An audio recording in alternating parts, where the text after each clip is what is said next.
Hi! Hi, friends at Rookie. I'm Regina Spektor. I am answering Ask a Groan today. I will try to do my best. This is hard. First question. Dear Rookie, I've been really stressed and overwhelmed recently, but seeking help from my parents isn't really working. My parents grew up much less privileged than me outside of the US and had to deal with some really, really difficult things as kids. To them, academic pressure, friendship issues, low self-esteem, and whatever else I'm struggling with don't seem like big problems. They typically just tell me to work harder and stop complaining. Am I really just complaining? I really want to be able to talk to my parents. How do I help my parents understand what I'm going through so they can better help me? This is written by Michelle, 16, Chicago. Thanks so much for writing, Michelle. Wow, first of all, I want to say that I remember very well that complicated feeling at that age.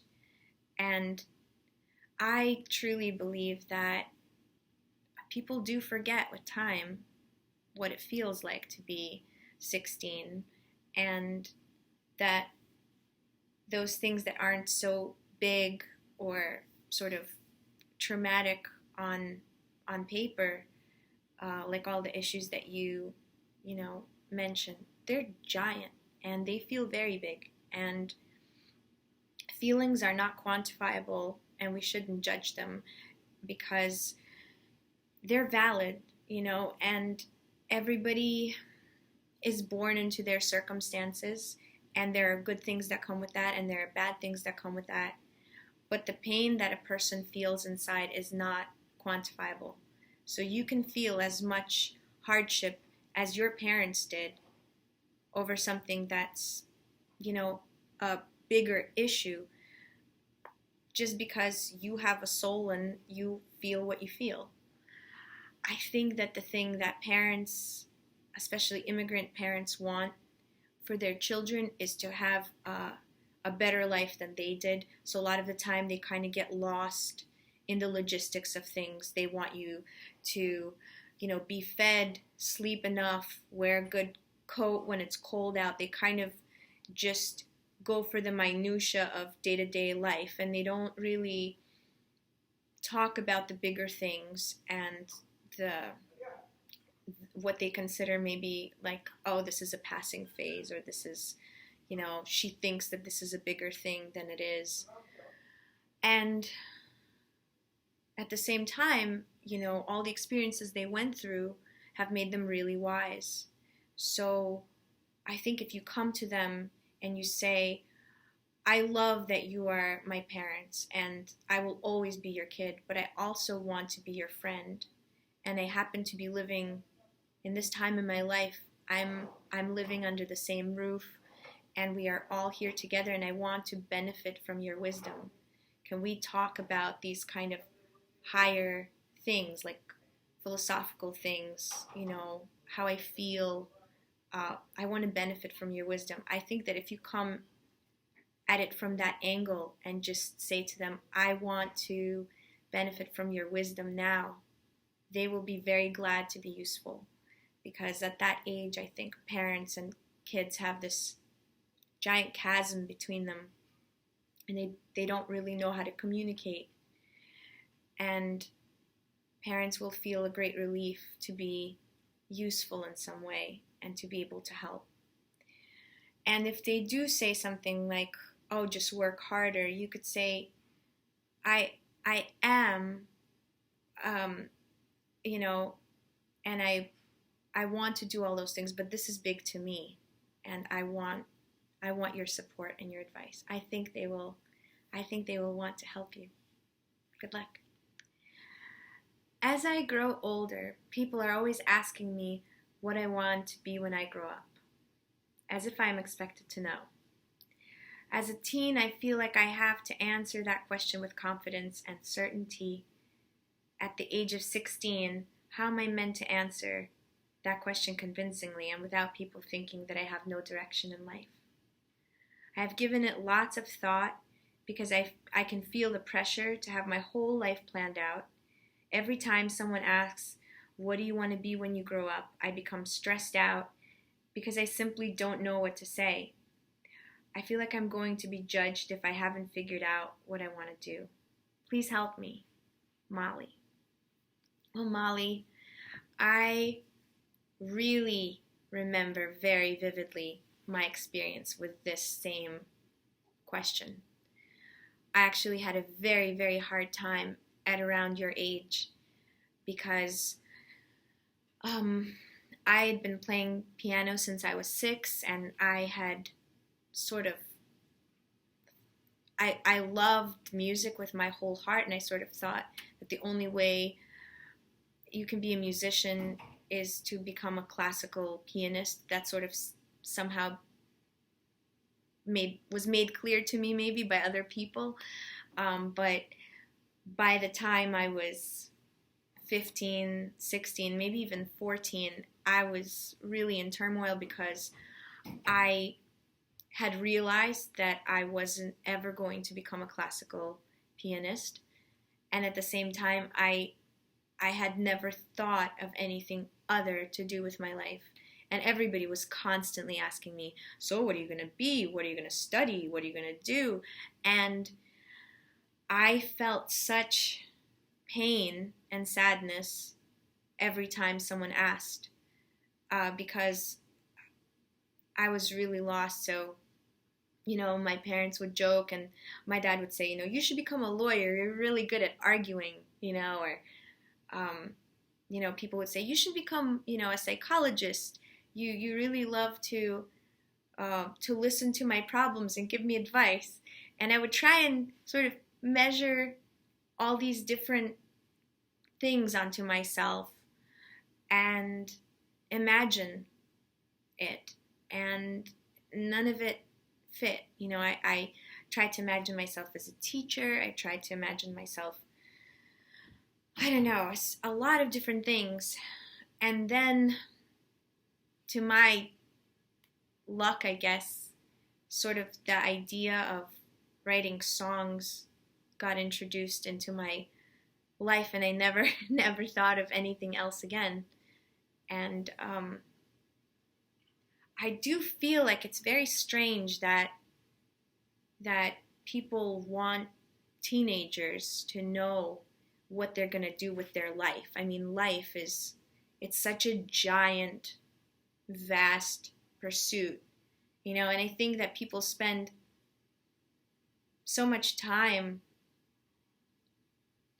going towards goals that they think they have to set for themselves, oftentimes not setting them too early, setting them based on other people's expectations, not really having discovered who they are or what is really right for them. I think that it's great that you don't know the answer, and I think that all you have to really say is, oh, I can't wait to discover that. I can't wait to discover what I'm going to do, but I am going to be finding something that is right for me, all you have to do is find something that makes you feel excited, that makes you feel useful. I think there are too many people not using their special skills and talents and sort of their unique qualities in their work. And it makes for a lot of very miserable people who hate to work. And you don't want to be a part of that. That's just, I mean, it happens to a lot of people and it's unfortunate, but you are at an age where you can fight against that with everything you have. You just stay your course, and just discover, and there is no way that most people know what they want to do. And there are a lot of things that are a part of my life, that are a part of my work, that I didn't know anything about, making videos, or, making art designs for covers or posters, or all kinds of things that fall under the umbrella of what I ended up doing, that I couldn't say that I would want to, be in a short film or write stories, or all kinds of things that I end up doing. And I think that there's an excitement to not knowing. So enjoy that. Enjoy the openness of it all. And I think sometimes people want you to say something just because they feel closed in, and they feel like they're sort of chained to what they're doing, and they kind of want everybody else to get chained too really quick. And you can just stay free. Okay.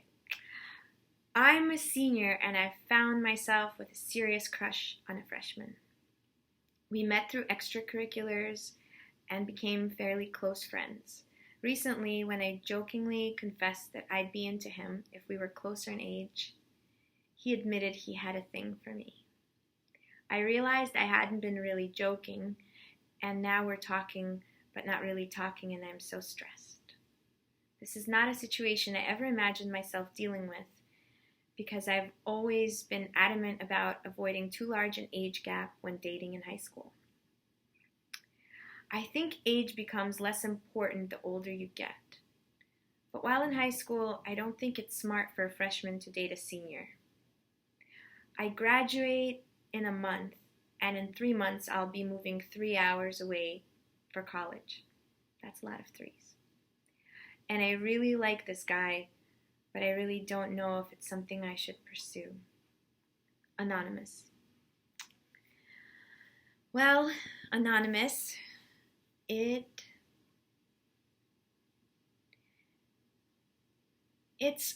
hard to know how to advise somebody about love, because in some ways I feel like there aren't really any rules.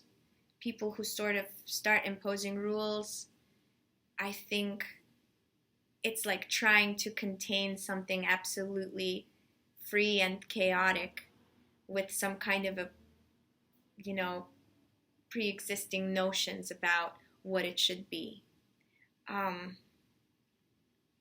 think that when you survey people who have beautiful relationships and are happy, you find every kind of age gap and every permutation under the sun works for certain people. At the same time, there is something to, even more so than the age gap, because it sounds like you're both experiencing, really mutual feelings. So it's not so much the age gap that is the thing. There is something to distance being a thing. I think that in some ways, long distance is harder than age gaps, because when you have a distance and you start sort of living in some ways separate lives and then connecting, there's a lot more pressure on those moments of connection. And so much of life happens in little moments, brushing your teeth, what you're eating for breakfast, laughing about something that you saw together while walking on the street. All these little moments are what make up a life.